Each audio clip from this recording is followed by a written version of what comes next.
السلام علیکم. Welcome to classic entertainment channel. امید ہے آپ سب خیر خیریت سے ہوں گے اور آپ کا دن بھی اچھا گزر رہا ہوگا.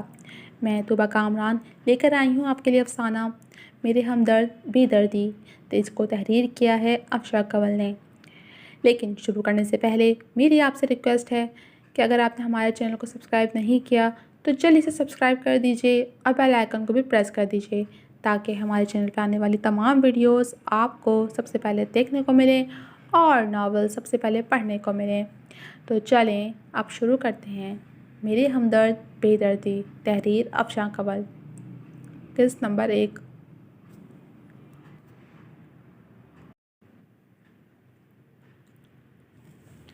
یہ کیا ہے؟ اپنے سامنے پڑے انویلپ کو دیکھ کر اس نے بے تاثر لہجے میں استفسار کیا تھا. یہ میری رپورٹ ہے. کچھ دن سے میری طبیعت کچھ گری گری سی تھی تو مجھے شک ہوا، لیکن جب میں ڈاکٹر کے پاس گئی اور اس نے ٹیسٹ کروائے تو میری شک کی تصدیق ہو گئی. اسے یہ سب بتاتے ہوئے جذبات کی شدت سے اس کی آواز کپکپانے لگی تو اس نے بیچ میں چند پل کا وقفہ لیا، جبکہ مقابل اب بھی اس کے سرخ مائل چہرے کو سپاٹ تاثرات سے دیکھ رہا تھا. اس کی آنکھوں میں ہمیشہ دکھنے والی محبت ناپید تھی جسے وہ اپنی خوشی میں محسوس نہیں کر سکی تھی، ورنہ تو شاید وہیں اسی وقت اپنے ہوش گنوا دیتی. We are about to attain the great status of parents. کھنکتے لہجے کی خوشی قابل دی تھی. جملے کے اختتام پر چند انمول موتی تشکر کے احساس تلے اس کے سبھی رخسار پر بہہ نکلے. یہ خبر مجھے کیوں بتا رہی ہو؟ اس کے سرد لہجے پر ایک پل کو اس کے اعصاب سن سے ہوئے. ہر دم محبت کے پھول کھلاتا لہجہ اس وقت یکسر انجان بنا گویا اس کے دل کو اپنے لفظوں کے پتھروں سے سنسار کرنے کو تیار تھا. اپنی کرسی پر بیٹھے بیٹھے وہ ہلکا سا آگے کو جھکایا تھا اور اپنی دونوں ہاتھوں کی انگلیاں آپس میں الجھائے کوہنی کو ٹیبل پر ٹکا کر وہ انگلیوں پر اپنا چہرہ رکھ چکا تھا. اس سوال سے زیادہ اسے اس کی آنکھوں کی سرد مہری نے گویا بت بنا ڈالا تھا. بطور بیوی یہ میرا فرض ہے کہ میں اپنے شوہر کو یہ خوشی کی خبر دوں کہ وہ باپ بننے والا ہے. اندر ہی اندر ڈوبتے دل کو ڈھارس بندھاتے وہ ضبط کرتی بولی، ورنہ تو اس کے اس لا تعلق اجنبی رویے پر اس کا پھوٹ پھوٹ کر رونے کو دل کر رہا تھا. ایک عرصہ جس کے التفات و کرم نوازیاں دیکھ کر وہ خوشی سے جھوم جھوم جاتی تھی، آج اس کا یہ بے مہر رویہ اس کی جان لینے پہ تلا تھا. کیا ثبوت ہے تمہارے پاس کہ یہ میرا بچہ ہے؟ ٹھٹرتے لہجے میں مستفسر وہ اس کا ننھا سا دل سہما گیا. اس نے ہراساں ہو کر اسے سیاہ کٹھور آنکھوں میں دیکھا. وہ یہاں آنے سے پہلے جس قدر خوش تھی اس وقت اس بے درد کے سامنے کھڑی سہم سہم جا رہی تھی. وہ جو یہ سمجھ رہی تھی کہ اگر تو وہ بات سچ نکلنے والی تو بس پھر حشر برپا ہونا تھا. کیسی بات کر رہے ہیں؟ اگر یہ مذاق ہے تو پلیز چپ کر جائیں ورنہ میرا دل بند ہو جائے گا. وہ متوحش سی سراپا التجا بانی. اس کا بدن اب ہولے ہولے کانپنے لگا تھا. وہ اس بے مہر شخص کے ٹیبل کی دوسری جانب کھڑی تھی. اسے اپنی ٹانگوں سے جان نکلتی ہوئی محسوس ہوئی تو اس نے جلدی سے سامنے والے چیئر کو مضبوطی سے دونوں ہاتھوں سے تھاما تھا. میرا جب اس بات سے کوئی تعلق ہی نہیں تو میں کیسا ریئیکشن دوں؟ اس کے لاپرواہ لہجے میں دہکتی آگ تھی جس نے اس کی روح کو اپنی لپیٹ میں لینا شروع کر دیا تھا. اس کے جملے کی گونج بہت دیر تک اس کے دل و دماغ کی گنبد سے ٹکراتی رہی. اس کا چہرہ خطرناک حد تک سفید پڑ چکا تھا. تم نے؟ لڑکھڑاتے لہجے نے اس کا جملہ مکمل نہیں ہونے دیا. تم سمجھ چکی ہو میری بات. واہ، بہت ذہین لڑکی ہو. اور کیوں نہ ہو؟ جس کی ماں اس قدر چالاک فطرت کی عورت ہو اس کی بیٹی میں اتنی ذہانت تو ہونی ہی چاہیے. اس کے تمسخرانہ شفاف لہجے پر اس کی آنکھوں سے آنسوں کی جھڑی بہہ نکلی. محبت فنا کر دیتی ہے یہ سنا تھا، لیکن ریزہ ریزہ کر دیتی ہے اس بات کا تو علم تک نہیں تھا اسے.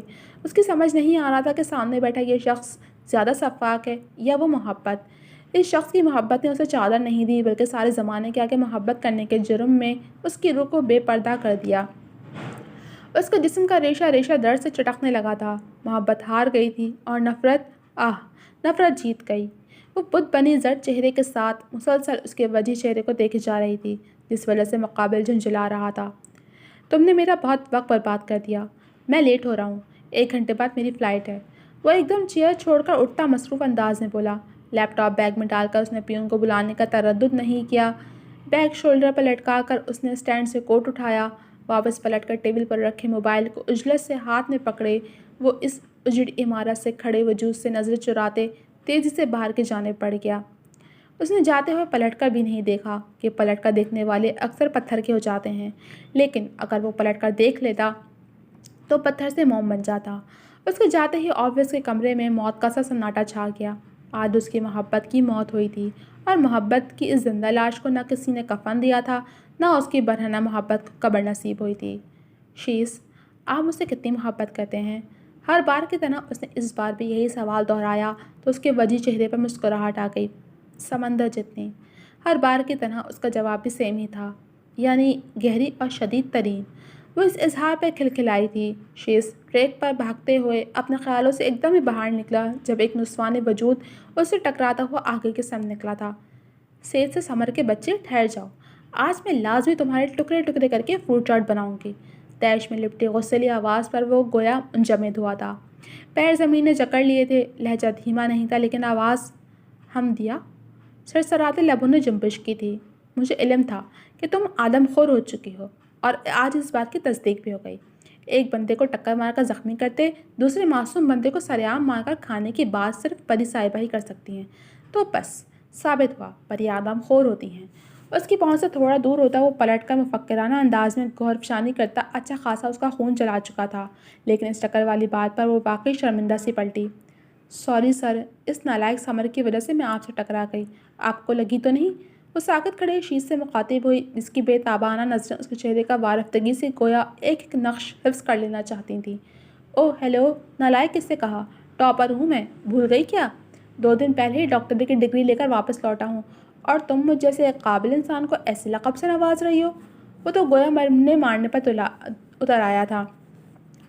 اوور ایکٹنگ کی دکان بند کرو، نہ جانے کس گورے نے طرز کھا کر تمہیں پاس کر دیا۔ تم کتنے بھی ٹاپر بن جاؤ، بڑے دادا کے لتر تمہیں دن میں تارے نہ دکھا دیں تو کہنا تم نے میری چوٹی کھینچ کر اچھا نہیں کیا، اس کی سزا تمہیں ملے گی، برابر ملے گی۔ اسے انگلی دکھا کر تنبیہ کرتی وہ آخر میں فلمی انداز میں بھڑک مار کر بولی۔ اپنی تو میں وہ مقابل کو بالکل فراموش کر چکے تھے، جو کب سے پری کو بس دیکھے جا رہا تھا۔ اسے یوں اپنے سامنے دیکھ شیز آغا میر کے جلتے تڑپتے دل پر جیسے کسی نے ابر کرم برسا دیا تھا۔ یوں لگتا تھا صدیوں بعد اس کے بے جان پڑے دل کی دھڑکنیں لوٹ آئی ہیں۔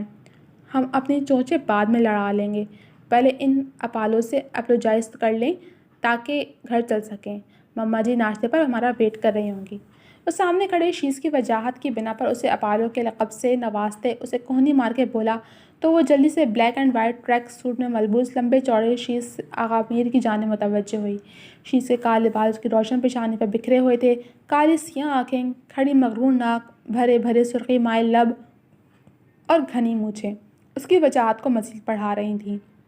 اس کے تیکھے نقوش پر ایک سرسری نظر ڈالتے پری نے ایک دفعہ پھر اسے سوری بولا تھا۔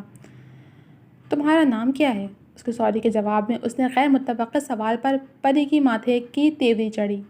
دیکھو مسٹر، اس نے اپنی شہادت کی انگلی دکھا کر غصے میں اتنا ہی کہا تھا کہ وہ بیچ سے اس کی بات کو جگ گیا۔ آپ ہی کو دیکھ رہا ہوں۔ اس کے گمبھیر لہجے پر جہاں پری پیچھے تاپ کھاتی اسے گھورنے لگی، وہیں سمر بھی یخلق سنجیدہ ہوا۔ چلو پری، ہمیں دیر ہو رہی ہے۔ وہ اس شخص کو اگنور کیے پری کی کلائی تھام کر آگے بڑھ گیا۔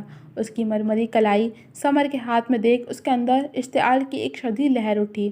وہ جو ہی سمر کا منہ توڑنے آگے بڑھا، اسی وقت اس کے زمینوں سے بری طرح جھنجھوڑ ڈالا۔ شیز آغا میر، وہ تمہاری محبت جیسی ضرور ہے، لیکن تمہاری محبت نہیں ہے۔ کیوں خود کو دھوکہ دے رہے ہو؟ وہ اگر میری ہمدیہ نہیں ہے تو پھر کیوں میرا دل ہمک ہمک کر اس کی قربت کی خواہش کر رہا ہے؟ کیوں یہ باہیں اسے اپنی آغوش میں لینے کو بےتاب ہیں؟ کیوں دل کر رہا ہے کہ میں اس شخص کو اس سے دور کر کے اپنی ہمدیہ کو اپنی محبت کے حصار میں قید کر لوں؟ کیوں؟ آخر کیوں؟ اگر وہ میری ہمدیہ نہیں تو کیوں اس کی خوشبو ہمدیہ جیسی تھی؟ وہ جیسے غم و غصے سے پاگل سا ہوا خود سے ہی لڑ پڑا۔ آپ ٹھیک ہو بیٹے؟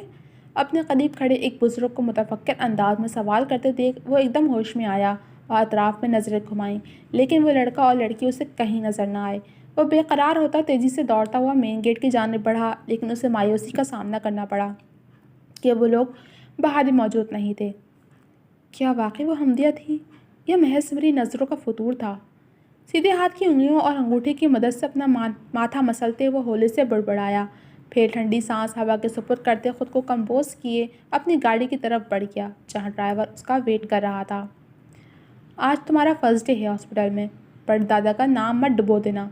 جوس کا گلاس لبوں سے لگانے سے پہلے وہ اس کا جی جلانا نہیں بھولی۔ یہ دیکھ لیں آپ سب اس آفت کے پرکالوں کو، معصوم معصوم کرتے رہتے ہیں سب اسے، لیکن یہ پوری تیز ترار چھری ہے جسے ناریل بھی آسانی سے کر سکتا ہے۔ سمر کی غور افشانی ہمیشہ کچھ نئی سی ہوتی تھی، جیسے اس وقت اس کی ناریل والی بات پر سبھی دبے دبے لہجے میں ہنس دیے تھے، جس میں پری بھی پیش پیش تھی۔ ریاست جمالی جنہیں بڑے دادا کہتے تھے، وہ اور ان کی بیوی ایک بہت بڑا ہاسپٹل رن کرتے تھے۔ یہ ہاسپٹل ان کے والد نے انہیں بنوا کر دیا تھا۔ وقت گزرا تو اللہ نے انہیں 2 بیٹوں اور بیٹے سے نوازا۔ تعلیم مکمل ہونے کے بعد وہ پہلے بیٹیوں کے فرض سے سبکدوش ہوئے، پھر بیٹے کی پسند پر ان کی شادی ان کی یونی فیلو ارم سے کروا دی۔ انہی دنوں ایک معمولی بخار ان کے شریک سفر کی موت کا سبب بنا تو وہ اسے اللہ کی رضا جان کر صبر کر گئے۔ وقت گزرا، سب اپنی اپنی زندگیوں میں مگن ہو گئے۔ ان کے بیٹے اجمل کا رجحان میڈیکل کی جانب نہیں تھا، اسی لیے وہ تعلیم مکمل کرتے ہی اپنا بزنس شروع کر چکے تھے، جو اس وقت تک بہت پھل پھول چکا تھا۔ بزنس کی دنیا میں ان کا ایک نام اور مقام تھا۔ ریاست صاحب کی دونوں بیٹیاں شادی کے بعد بیرون ملک میں مقیم تھیں۔ ان سے زیادہ تر رابطہ ویڈیو کالز پر ہی ہوتا تھا۔ ہاں، ان کے بچوں کی شادیوں پر وہ سب لوگ جا چکے تھے۔ اجمل صاحب کو اللہ نے بس ایک ہی اولاد دی جس کا نام انہوں نے سمر جمالی رکھا۔ اسے بچپن سے ہی اپنے دادا کو دیکھ ڈاکٹر بننے کا بے انتہا شوق ہوا، اور یوں باہر سے اپنی ڈگری مکمل کر کے کچھ دن پہلے ہی وہ لوٹا تھا، اور آج اس کے اپنے دادا کے ہاسپٹل میں ڈیوٹی کا فرسٹ ڈے تھا، جس کی وجہ سے پری اس کی ٹانگ کھینچ رہی تھی۔ پر یہاں ریاست صاحب کے مرحوم چچا زاد بھائی کی نواسی تھی۔ ریاست صاحب کے مرحوم چچا زاد بھائی کی نواسی تھی۔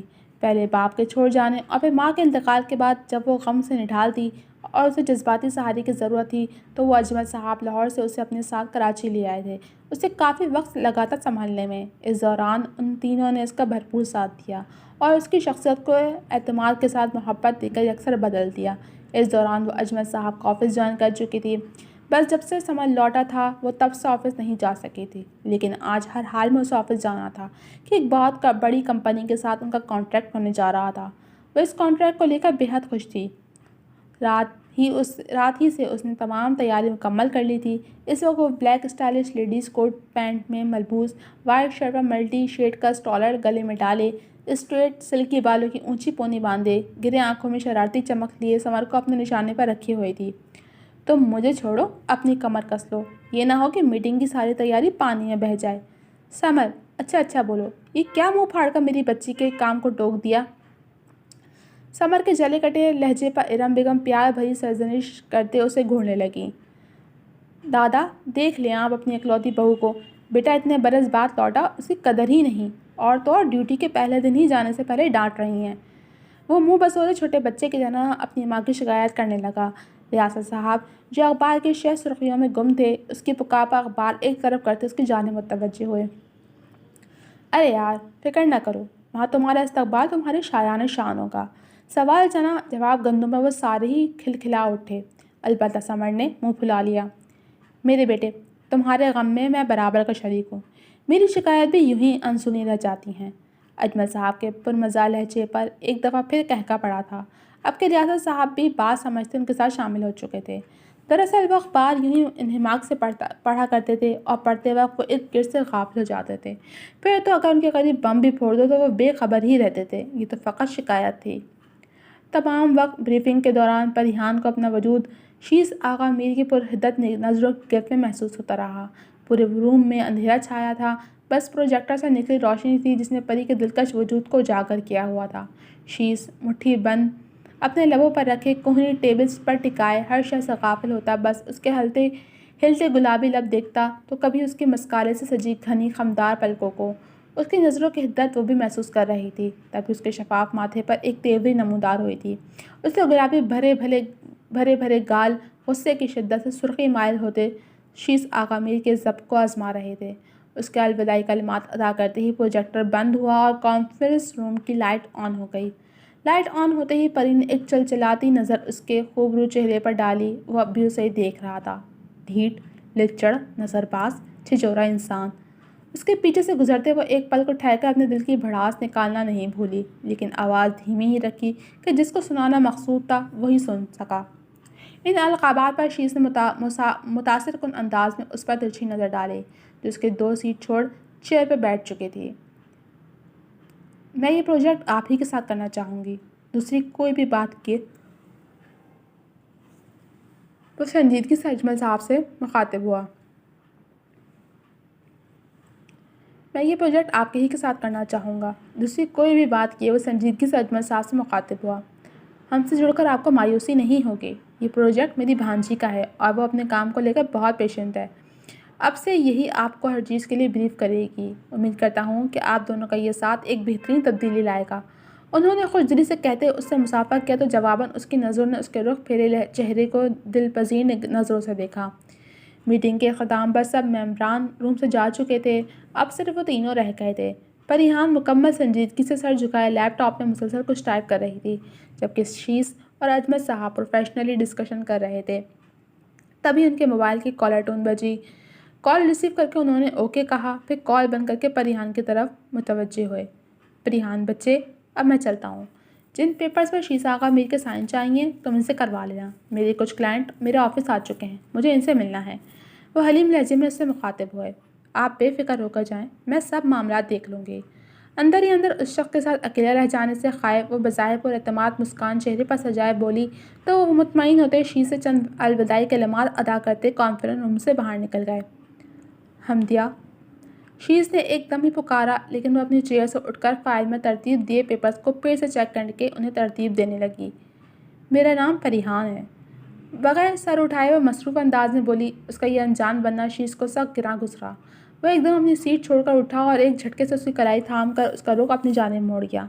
وہ اس افتادہ کے لیے تیار نہیں تھی، تبھی بری طرح لڑکھڑائی۔ کیا بدتمیزی ہے یہ؟ اپنی کمر پر شیس آغا میر کی گرفت محسوس کرتے وہ ایک دم گھبرائی تھی۔ اس کا بس نہیں چل رہا تھا کہ اس شخص کی آنکھیں نوچ لے جو کب سے اس کے وجود کا احاطہ کیے ہوئے تھیں۔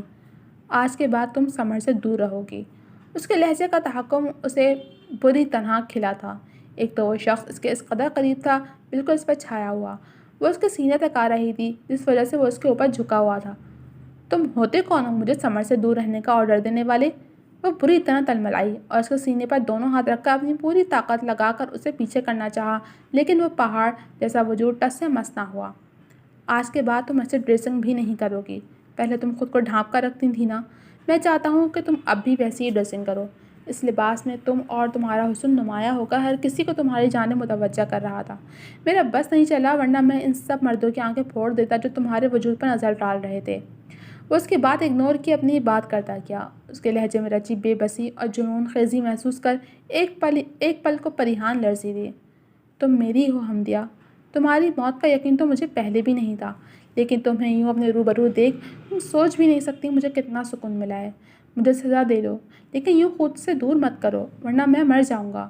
گھمبیر لب و لہجے میں کوئی فسون تعدی کرتا وہ اس کے گرے خوف سے پھیلی آنکھوں میں اپنی گہری سیاہ آنکھیں گاڑے ہوئے تھا۔ پھر نہ جانے کیا ہوا، ایک دم ہی اس نے ہاتھ بڑھا کر اس کی پونی کھول دی اور اس کے شانے پر اپنا چہرہ چھپا گیا۔ اس کی سانسوں کی تپش اپنی گردن پر محسوس کرتے وہ بری طرح مچلی تھی۔ چھوڑو مجھے شیس آغا میر، ورنہ میں تمہاری جان لے لوں گی۔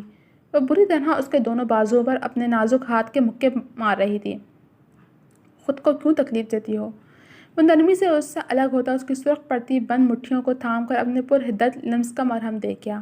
اس لمس پر پریحان کے دونوں گالوں پر سرخی دوڑ گئی۔ شیس آغا میر نے بہت محبت سے یہ دیکھا تھا۔ مان لو نا کہ تم میری حمدیہ ہو۔ اس کے سرخ گال پر اپنے پیار کی مہار ثبت کرتا وہ ملتجی ہوا۔ سمجھ نہیں آتی آپ کو، میں آپ کی حمدیہ نہیں ہوں۔ وہ تڑک کر گویا ہوئی۔ وہ جو اس کے ہولے ہولے لرز رہے وجود کو نظروں میں لیے ہوئے تھا، اس کی بات پر ناگواری ظاہر کرتا 2 قدم دوری کا فاصلہ ایک بار پھر سمٹ گیا۔ یہ بات تم مجھے بتا رہی ہو یا خود کو یقین دلا رہی ہو؟ اس کے چہرے پر بار بار پھسل کر آتی بالوں کی لٹوں کو اپنے ہاتھ سے اس کے کان کے پیچھے کرتے اس کے گھمبیر لہجے میں ہلکا سا اس کی حسین قربت کا خمار چھلکا تھا۔ وہ جو اس کی اس قدر نزدیکی پر سانس روک گئی تھی، اپنے گال اور کان کی لو پر اس کے پور کے لمس کو محسوس کرتی ہراساں ہو کر اس سے کئی قدم دور گئی تھی۔ اس دوری پر شیس کے ماتھے پر تیوری چڑھی۔ اس سے پہلے کہ وہ کوئی رد عمل ظاہر کرتا، کانفرنس روم کا دروازہ ایک دم ہی کھولا تھا۔ پریحان نے جلدی سے کچھ دور پڑی اپنی بلیک پونی جھک کر اٹھائی اور تیزی سے بال سمیٹ کر دوبارہ بالوں کو پونی میں جکڑ لیا۔ دیکھ لو، تمہارے بغیر دل نہیں لگا میرا۔ لنچ ٹائم میں بھاگا بھاگا چلا آیا تمہارے پاس۔ سمر کی چہکتی آواز پر جہاں پریحان کے تنے اعصاب ڈھیلے پڑے، وہیں شیس آغا میر کے اعصاب تن گئے تھے۔ اس نے ضبط کی شدت سے اپنی مٹھیاں بھینچیں۔ بے تحاشا غصے کے سبب اس کی سیاہ آنکھوں میں سرخی دوڑ گئی۔ اچھا ہوا تم آ گئے، مجھے واقعی بھوک لگ رہی تھی اور میں یہی سوچ رہی تھی کہ کاش تم آ جاؤ۔ شیش کے ضبط سے سرخ پڑتے چہرے پر سرسری نظر ڈالے پریحان کا لہجہ اسے جتاتا ہوا تھا۔ اسے کہتے ہیں دل کو دل سے راہ ہونا۔ اس کے شانے پر بازو پھیلائے وہ نرمی سے کویا ہوا۔ شیش کی بس یہیں تک تھی۔ وہ ایک دم بھڑک کر سمر کا منہ توڑنے کے ارادے سے آگے بڑھا، لیکن اسی تیزی سے پریحان کے سامنے آئی جس وجہ سے اسے زبردست دھکا لگا اور وہ بری طرح زمین بوس ہوئی۔ کنڈے سے اس کا پاؤں بری طرح مڑا تو ایک ہلکی سی چیخ اس کے لبوں سے نکلی تھی۔ اس کی ناک اور ماتھا شیش کے چوڑے سینے سے ٹکرائے تھے، جس کے سبب نہ صرف اسے دل میں تارے نظر آ گئے تھے بلکہ شدید درد کا احساس بھی اجاگر ہوا۔ یہ سب ایک دم غیر متوقع تھا۔ ایک پل کو وہ دونوں ہی ساکت رہ گئے، پھر سب سے پہلے سمر اس کے نزدیک ہوا۔ پری، یا تم ٹھیک ہو؟ درد ضبط کرتے اس کے لال بھبھکا چہرہ تشویش بھری نظروں سے دیکھتے وہ فکر مندی سے کویا ہوا۔ پریحان درد برداشت کرنے کی وجہ سے اپنا نچلا لب بری طرح اپنے دانتوں میں دبا گئی۔ اس سے پہلے کہ سمر آگے ہو کر اسے اٹھاتا، شیش نے سرت سے جھک کر احتیاط کے ساتھ پریحان کو اپنی باہوں میں بھر کر اٹھا لیا۔ آپ پلیز اسے یہیں بٹھا دیں، میں اس کا پاؤں چیک کر لوں، خدا نخواستہ ہڈی فریکچر نہ ہو گئی ہو۔ متوقع لہجے میں کہتا وہ شیش کو بھی پریشانی میں مبتلا کر گیا۔ اس دوران پریحان نے ڈھال سے اپنا سر اسے کاندھے پر رکھی ہوئی تھی اور اسے احساس تک نہیں تھا اس غربت کا۔ شیش نے احتیاط سے اسے ٹیبل پر بٹھایا اور خود تھوڑے فاصلے پر ہو گیا۔ سمر فوراً اس کا پاؤں کوٹ شوز سے آزاد کرتا اس کے پاؤں کا معائنہ کرنے لگا۔ اس نے ایڑی پر ہلکا سا دباؤ ڈالا تو پریحان کے لبوں سے سسکے نکلے اور ساتھ تیزی سے آنکھوں میں نمی بھی پھیلی۔ شیش اس کی تکلیف پر بے قرار ہوتا اس کے قریب جو ہی بڑھا، اس کا ارادہ بھانپ کر پریحان جھٹ سمر کا بازو پکڑ کر اپنا چہرہ اس پر رکھ گئی۔ بس میری جان، فکر مت کرو، ہلکا سا جھٹکا آیا ہے، بس ایک پین کلر لگے گا، روز مالش ہوگی اور 3-4 دن تمہیں بیڈ ریسٹ کرنا ہوگا، اس کے بعد تم بالکل ٹھیک ہو جاؤ گے۔ اس کا سر تھپتھپا کر اس کے تسلی بھرے جملوں میں لفظ میری جان پر شیش ضبط نہ کر سکا۔ یہ کس بیہودہ انداز میں تم اسے پکار رہے ہو اور تھوڑا دور ہٹ کر کھڑے ہو، اتنا چپکنے کی ضرورت نہیں ہے۔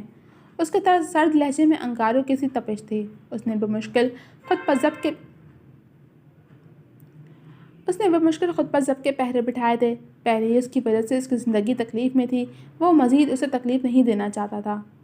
ایکسکیوز می، آپ ہوتے کون ہیں یہ سب کہنے والے؟ آپ کو علم بھی ہے یہ میری کون ہے؟ وہ کول مائنڈ کا بندہ تھا، لیکن شیش آغا میر نے اسے غصہ دلا دیا۔ سمر، چھوڑو سب باتیں، مجھے درد ہو رہا ہے، مجھے گھر لے چلو۔ وہ تیزی سے اس کی بات کاٹتی نڈھال سی ہوئی۔ اس کی بات سن کر شیش نے سمر کو ایک طرف کیا اور اس کے پھول جیسے وجود کو ایک دفعہ پھر اپنی مضبوط باہوں میں اٹھا لیا۔ وہ اس حرکت پہ بری طرح سٹپٹائی تھی۔ ہم گھر نہیں، ڈاکٹر کے ہاں چل رہے ہیں۔ اس کے دو ٹوک تحکم بھرے لہجے پر ان دونوں نے پیچھے تاپ کھا کر اسے سر پھرے انسان کو دیکھا۔ آپ اس طرح مجھے باہر لے جا کر میری جگہسائی کروانا چاہتے ہیں؟ اس کے چپتے لہجے پر وہ ایک پل کو ساکت ہوا۔ آفس کا بیک ڈور کہاں ہے؟ اس کے سرد لہجے میں پوچھنے پر سمر نے سر جھٹک کر اسے اپنے پیچھے آنے کا اشارہ کیا۔ اس وقت اس سے بحث بیکار تھی، وہ اپنی چلانے والا شخص تھا اور یہ بات سمر اس سے دوسری ملاقات ہونے پر اچھے سے جان چکا تھا۔ پچھلی طرف کی لفٹ سے وہ نیچے پارکنگ میں پہنچے تھے۔ اس دوران پریحان نے ایک بار نظریں کیا چہرہ تک اوپر نہیں اٹھایا تھا، جو اس کی پرتپش غربت پر قندھاری انار جیسا ہو گیا تھا۔ اسے گاڑی احتیاط سے پچھلی سیٹ پر بٹھا کر اس نے ڈرائیونگ سیٹ سنبھال لی تھی۔ اس دوران سمر بھی اس کے ساتھ والی سیٹ پر سنبھال کر گاڑی کا دروازہ بند کر گیا۔ گاڑی سٹارٹ ہو کر پارکنگ سے نکلی تو پریحان نے سیٹ سے ٹیک لگا کر آنکھیں مول لیں۔ فی الوقت وہ کچھ نہیں سوچنا چاہتی تھی۔ جو ہو چکا تھا یا جو ہو رہا تھا، وہ سب اس کی سمجھ سے بالاتر تھا۔ چلتے چلتے وہ تھکنے لگی تھی۔ اللہ نے نہ جانے آگے اس کی قسمت میں کتنا سفر رکھ چھوڑا تھا۔ جی تو جناب، کیسا لگا آپ کو یہ پڑھ کے یا سن کے؟ کمنٹ سیکشن میں اپنی رائے کا اظہار ضرور کیجیے گا۔ جلد ملوں گی آپ سے اگلے قسط کے ساتھ، تب تک کے لیے اللہ حافظ۔